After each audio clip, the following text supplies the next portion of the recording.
जो सत्संग आप सुनने वाले हो वो बस एक अनुभव नहीं, एक दर्शन है, एक दुआ है और एक मेहर का जरिया है। गुरुजी के वचन हमेशा दिल को छू जाते हैं और दे जाते हैं कुछ नया, कुछ सही, कुछ रोशनी भरा एहसास। तो स्वागत है आप सभी का गुरुजी गॉड ऑफ स्पिरिचुअलिटी चैनल में, जहां आपको आज हम गुरुजी की वाइब्रेशन में डुबकी लगवाते हैं। जय गुरुजी, शुक्राना गुरुजी। संगत जी, यहाँ पे आपको सारी ऑथेंटिक बातें, गुरुजी के जो चमत्कार है, जो सच है, वो सारे सत्संग आपके साथ शेयर किए जाएंगे। वो सारे सत्संग संगत जी जो गुरुजी फिजिकल फॉर्म में थे, वो सारी ब्लेसिंग्स आपको बताई जाएगी जो कि बिल्कुल सच से जुड़ी हुई है। इसमें कुछ भी बनावटी नहीं है। एक और बात, यहाँ पे आपको कोई भी AI जनरेटेड वॉइस या कोई भी डुप्लीकेट वॉइस नहीं मिलेगी। यहाँ पे मैं सत्संग आपको खुद अपनी आवाज़ में सुनाऊंगी। चलिए संगत जी, आज के सत्संग को शुरू करते हैं। आज जो मैं सत्संग आपको सुनाने जा रही हूँ वो 2005 का है। यानी जब संगत 2005 में गुरुजी को जुड़ी थी, उन्होंने अपनी जर्नी, अपनी लाइफ गुरुजी के साथ कैसी रही, कैसे गुरुजी ने उनको ब्लेस किया, वो सब बातें इस सत्संग में बताई है। तो चलिए संगत जी, जानते हैं कैसे पूर्णिमा आंटी का सफ़र गुरुजी के साथ शुरू हुआ। और पूर्णिमा आंटी दिल्ली में रहते हैं। आंटी जी बहुत ही प्यारे शब्दों में लिखते हैं, गुरुजी से मिलना मेरे जीवन का सबसे सुंदर अनुभव रहा है। मार्च 2005 में जब मैं अत्यंत अस्वस्थ चल रही थी, मुझे उनके प्रथम दर्शन का सौभाग्य प्राप्त हुआ। अक्सर मैं हॉस्पिटलों में रहा करती थी। मेरे पैर इतने सूजे हुए थे कि मेरी बेटियों को उन्हें उठाकर बिस्तर या भूमि पर रखना पड़ता था। मैं चलने का तो सोच भी नहीं सकती थी, ज़मीन पर बैठना तो बहुत दूर की बात है। पहले दिन जब मैं गुरुजी के पास गई, मुझे मेरी 96 वर्षीय आंटी उनके बेटे और बहू लेकर गए थे। मैं चल भी नहीं पा रही थी और मेरी सांस फूल रही थी। लंगर के बाद जब मैं घर गई तो कई सालों बाद मुझे चैन से नींद आई। गुरुजी के पास आने पर मेरे डायबिटीज़, ब्लड प्रेशर और कोलेस्ट्रॉल के लेवल्स बहुत ही ज़्यादा हाई थे। मुझे गल ग्रंथि और गुर्दों की प्रॉब्लम भी थी।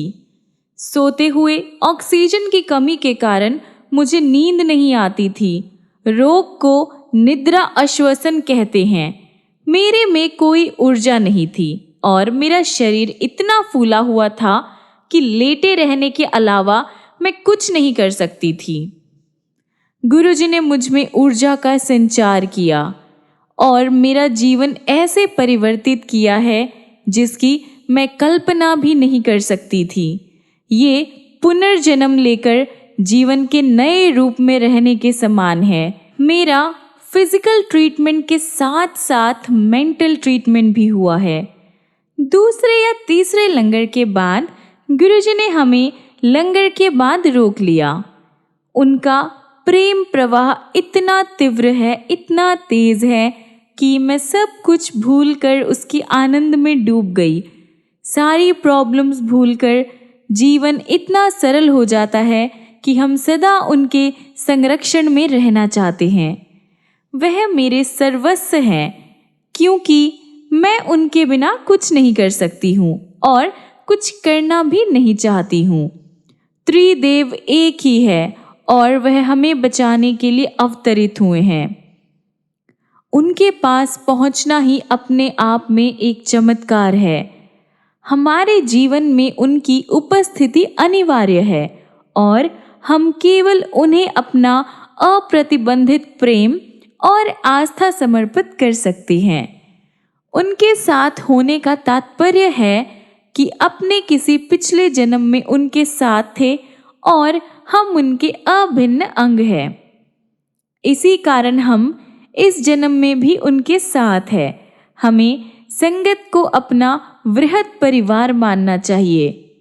मैं गुरुजी के साथ अत्यंत कम समय रह पाई हूँ, लेकिन मुझे प्रतीत होता है कि इस अल्पकाल में भी उन्होंने मुझे मृत्यु का ग्रास बनने से बचाया है। संगत जी, अगर आप ये जानना चाहते हैं कि पूर्णिमा आंटी को गुरुजी महाराज ने कैसे मृत्यु का ग्रास बनने से बचाया है, तो सत्संग को पूरा सुनिएगा, यहीं बीच में छोड़ के मत जाइएगा। तभी आपको पता चलेगा कि गुरुजी महाराज ने कैसे अपनी संगत को लाइफ ब्लेस की है। तो आइए आगे सुनते हैं। 1994 में मेरे पति किसी और से प्रेम करने लगे। मुझे लगा मानो मेरा जीवन ध्वस्त हो गया हो। उन्होंने मेरे साथ विश्वासघात किया था। फिर भी मुझे लगता रहा कि एक दिन सब पहले जैसे सामान्य हो जाएगा।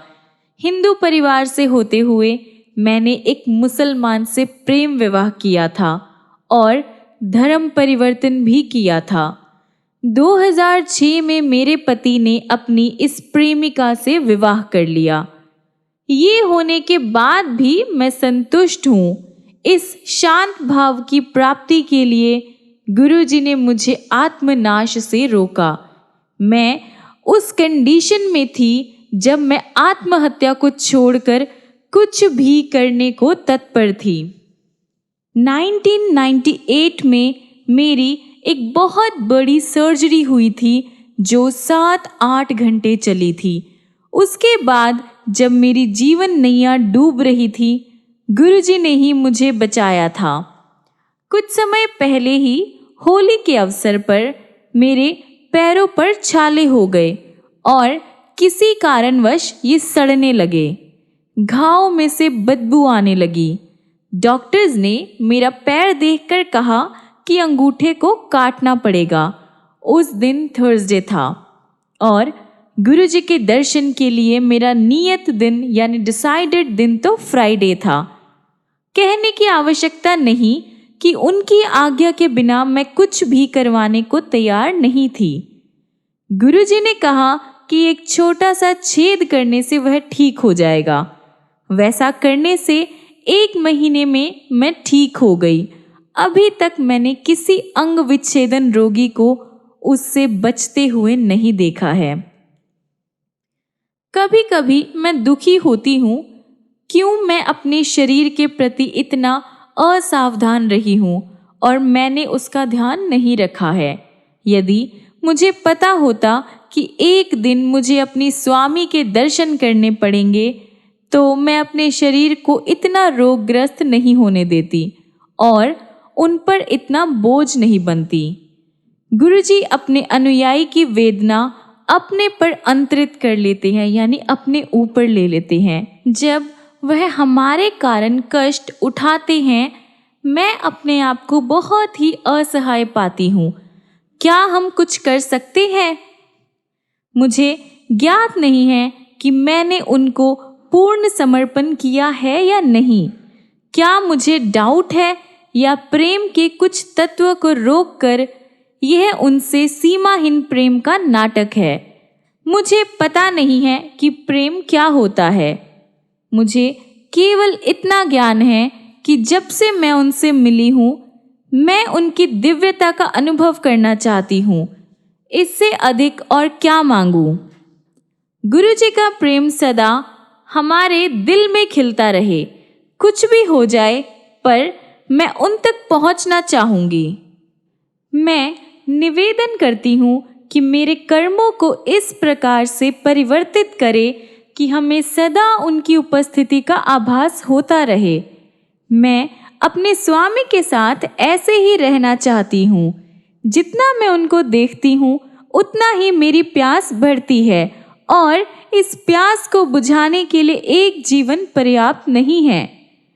आत्मा की भूख और प्यास का ध्यान तो केवल उसके स्वामी ही रख सकते हैं। संगत जी, क्या आपको भी गुरुजी से इतना प्रेम है?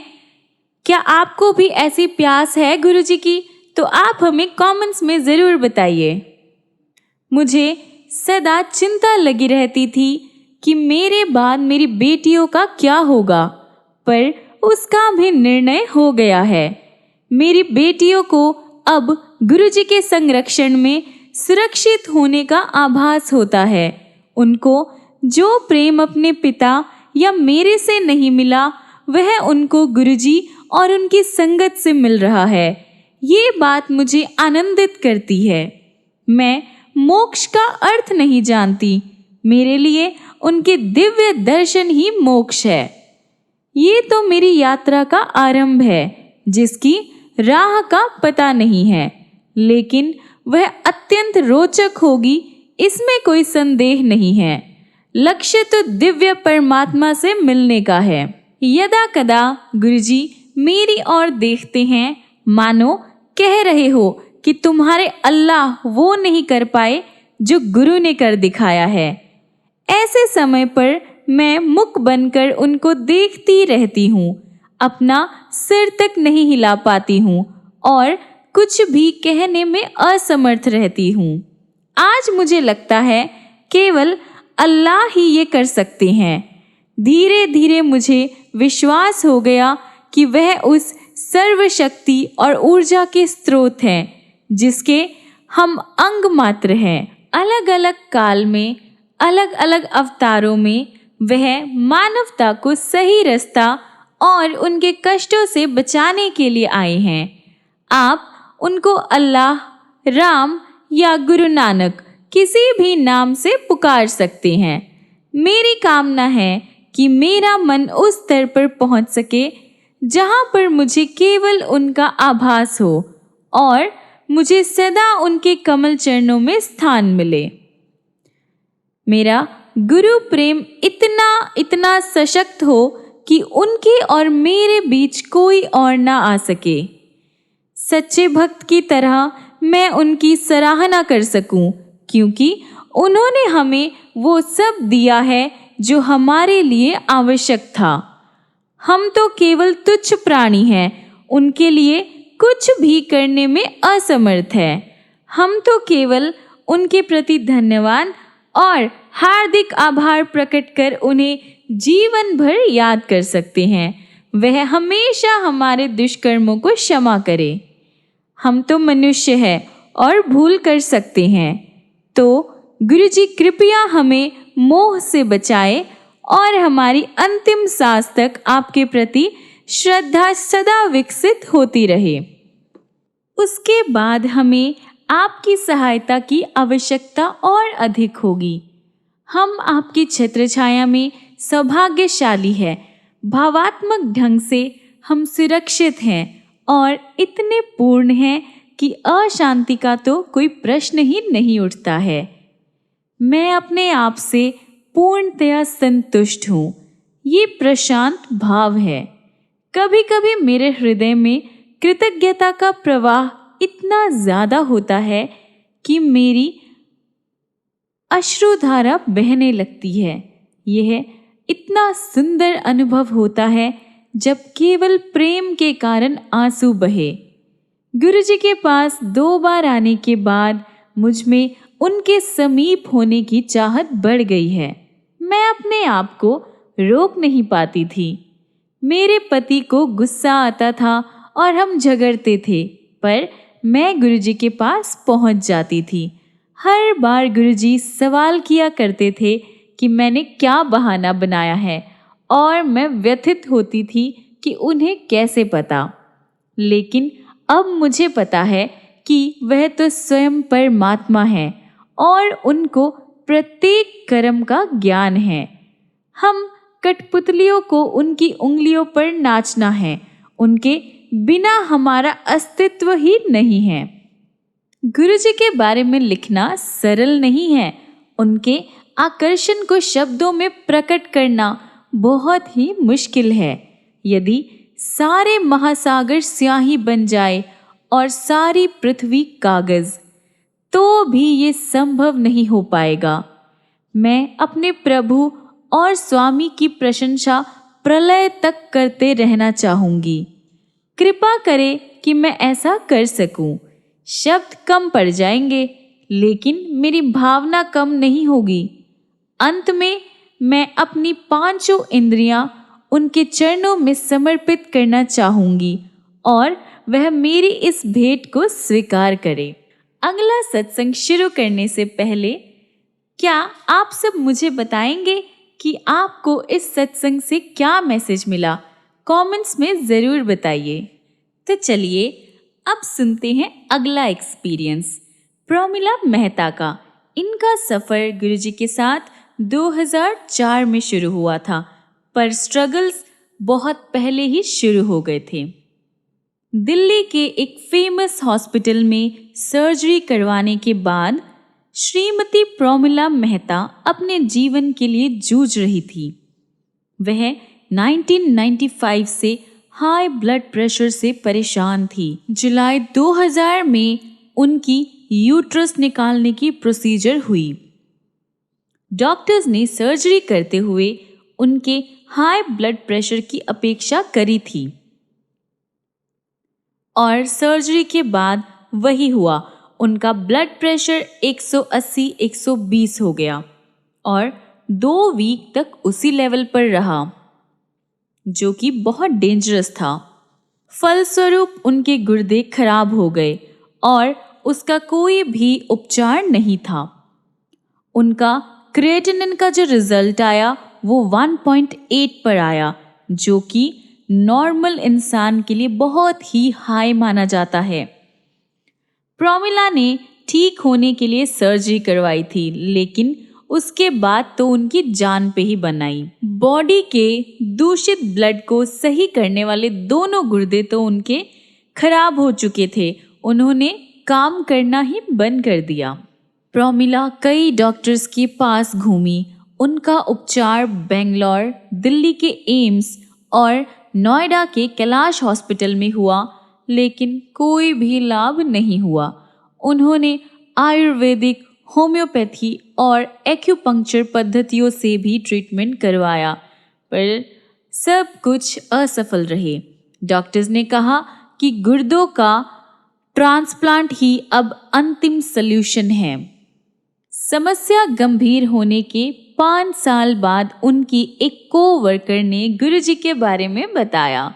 उन्हें अप्रैल 2004 में बताया गया था, लेकिन उनको गुरुजी के दर्शन का अवसर 21 जुलाई 2004 को ही मिला। गुरुजी ने उनके आने के लिए पॉसिबली वही दिन डिसाइड किया होगा। संगत जी, उस दिन गुरु पूर्णिमा थी। गुरुजी ने उन्हें एक तांबे का लोटा लाने को कहा, जिसे उन्होंने अभिमंत्रित किया। वह रोज उसका जल पीती थी। जुलाई 2005 से दिसंबर 2005 तक वह गुरुजी के दर्शन के लिए चारों दिन यानी थर्सडे से लेकर संडे तक आती थी। उस लोटे का जल ग्रहण करने के कुछ दिन बाद ही उन्होंने देखा कि उनकी स्किन, जो बूढ़ों जैसे दिखने लगी थी, विशेषकर गर्दन के आसपास, उनमें सुधार आने लगा। एक दिन जब वह गुरुजी के पास बैठी थी, उन्होंने गुरुजी से कहा कि उनके शरीर में ब्लड ही नहीं है और वह सदा दुखी रहती है। गुरुजी ये सुनकर मुस्कुराए पर कुछ नहीं बोले। 13 दिसंबर को सुबह 5 बजे वह अचानक उठी तो उन्हें अपनी नाक कुछ चिपचिपी सी लगी। उन्होंने बत्ती जलाए बिना ही अपनी नाक अपने रात्रि वस्त्र से पोंछ ली, यानी नाइट वेयर से पोंछ ली। थोड़ी देर के बाद उन्हें लगा कि वह फिर भी वही है। उन्होंने बत्ती जलाई और अपने नाक से खून बहते हुए देखकर बहुत ही ज़्यादा आश्चर्यचकित हुई। एक रुमाल जल्द ही ब्लड से भर गया। उन्होंने अपने बेटे को जगाया और वो दोनों कैलाश हॉस्पिटल भागे। डॉक्टर्स ने ब्लड रोकने का बहुत ही ज़्यादा प्रयत्न किया, लेकिन उसके न रुकने के कारण उन्होंने उन्हें एडमिट कर लिया। सुबह 6:30 बजे प्रोमिला ने अपने पति को फ़ोन किया, जो उस टाइम बेंगलोर में थे, और उनको तुरंत आने के लिए कहा। हॉस्पिटल में रहते हुए उनके पास गुरुजी का चित्र था। पता लगा कि रक्त बहने का कारण गुर्दों का सही रूप से काम न कर पाना था। समस्या के उपचार के लिए उनका 4 दिन में 3 बार डायलिसिस किया गया। साथ ही 3 रक्त की बोतलें और 2 प्लाज्मा की बोतल्स भी चढ़ाई गई। उनकी त्वचा का रंग पीले से लाल हो गया, जिसके लिए उन्होंने कुछ दिन पहले ही गुरुजी से विनती करी थी। यदि आप गुरुजी से कुछ भी मांगेंगे और वह आपके भले के लिए होगा तो वह आपको मिल जाएगा। संगत जी, प्रोमिला आंटी की जर्नी तो बहुत ही ज़्यादा इंटरेस्टिंग है। इससे हमें बहुत कुछ सीखने को मिलेगा, तो इसलिए आप वीडियो को बिना देखे बंद मत कीजिएगा, अंत तक सुनिएगा। आगे बढ़ते हैं। एक सप्ताह में वह हॉस्पिटल से बाहर निकलकर गुरुजी के पास आई। गुरुजी ने उनको बताया कि उनके दोनों गुर्दे सही हैं और उन्हें न्यू लाइफ मिली है। वह गुरुजी के दर्शन के लिए आती रही और उनके आशीष का अभिन्न अंग लंगर भी करती रही।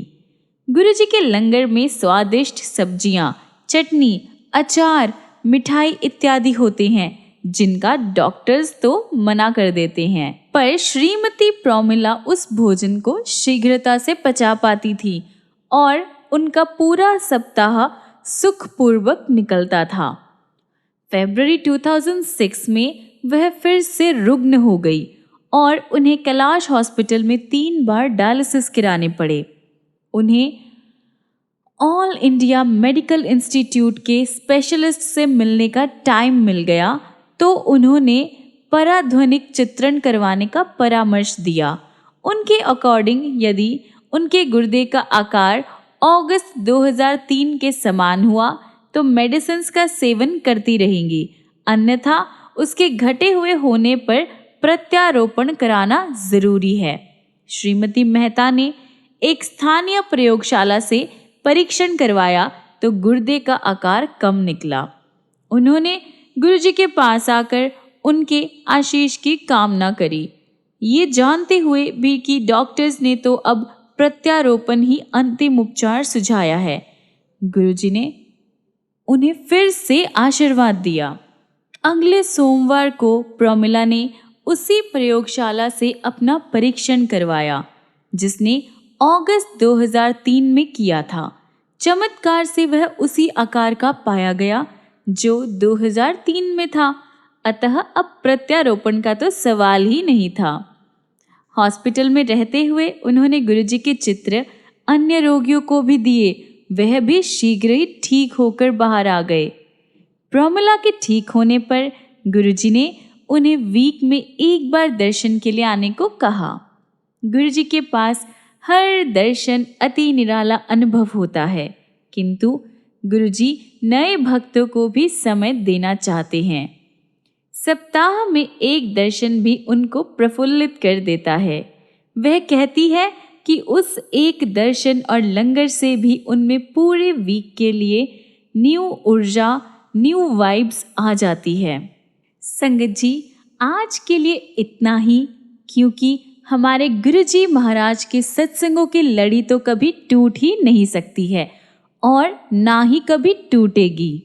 पर आपके लिए अभी वीडियो खत्म नहीं हुई है, रुकिए ज़रा, गुरुजी के अनमोल वचन तो सुनते जाइए और उनका अर्थ भी समझ लीजिए। किसी संगत के मन में बहुत टाइम से ये थॉट घूम रहा था कि कितनी बार उन्होंने जैसे बुक्स पढ़ी है, स्टोरीज पढ़ी है, जहाँ पे जो महापुरुष होते हैं, जो साधु संत होते हैं, वो श्राप दे देते हैं अपने ही किसी भक्त को, शिष्य को या फिर किसी और को जो उनके साथ कुछ गलत कर देता है। तो इसलिए फिर मैंने गुरुजी से सवाल किया, गुरुजी संत श्राप क्यों दे देते हैं? उनको तो और भी पेशेंट होना चाहिए क्योंकि वो पाठ करते हैं। गुरुजी, why do saints curse? They should have a lot of patience since they do so much of prayers. गुरुजी बोले, एक सच्चा गुरु कभी किसी को श्राप नहीं देगा। A true guru will never curse anyone. एक सच्चा गुरु सिर्फ शब्द का गुरु नहीं होता, बल्कि जीवित रूप में दिव्य ज्ञान और प्रेम का सागर होता है। वह हर जीव में भगवान का रूप देखते हैं, चाहे वो इंसान गलती करे, अपमान करे या समझ न पाए। श्राप देना मतलब किसी को दुख देना, लेकिन एक गुरु जानते हैं कि हर जीव अपने कर्मों के रास्ते पर चलता है और सब कुछ परमात्मा के नियम से हो रहा है। उनका काम सजा देना नहीं, जागृत करना होता है, अंधेरे को रोशनी में बदलना होता है। गुरु जी का अगला वचन जानते हैं। मंदिर विच इन्ना रश हो जाएगा कि एक दिन गेट तक लाइन लग्या करूगी। फिर गुरु जी चांद विच नजर आएंगे। One day there will be such a huge crowd at the temple that there will be a queue right up till the gate of the temple. One day you will see me in the moon. Many people in the Sangat have had darshan of Guruji in the moon. यानी एक दिन ऐसा आएगा जब मंदिर में इतना rush हो जाएगा कि लाइनें गेट तक चली जाएगी, बहुत ज़्यादा भीड़ हो जाएगी और एक दिन आप मुझे चांद में देख पाओगे। और काफ़ी संगत ने गुरुजी के चांद में दर्शन भी किए हैं। संगत जी, मैं तो इन सारे एक्सपीरियंस और वचनों को सुनकर बहुत ही ज़्यादा गुरुजी से कनेक्टेड फील कर रही हूँ। क्या आप भी गुरुजी के साथ अपना कनेक्ट बना पा रहे हैं, उनसे ब्लेसिंग्स ले पा रहे हैं? अगर ऐसा है तो कमेंट्स में ज़रूर बताइए और अपने साथ संबंधियों के साथ भी इन चीज़ों को, इन कहानियों को शेयर कीजिए। मिलते हैं अगले वीडियो में गुरुजी के ऐसे बहुत सारे चमत्कार लेकर। तब तक के लिए गुरुजी अपनी दया दृष्टि आप सभी पर बरसाते रहें। जय गुरुजी।